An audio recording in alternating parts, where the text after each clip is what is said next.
ఇంతమంది వేరు ఇద్దరే కదా.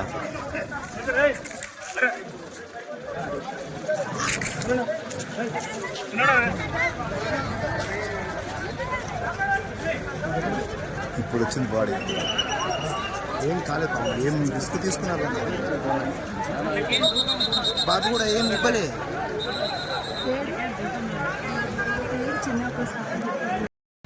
అర్థం చేసుకోండి, మీరే అర్థం చేసుకోవాలి. కామన్ పబ్లిక్ ఏం అర్థం చేసుకుంటారు?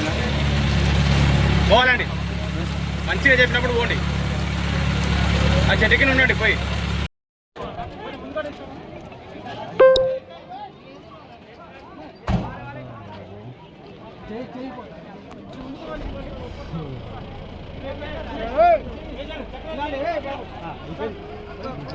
అయిపోయింది సార్, ఇంకా పోతాం.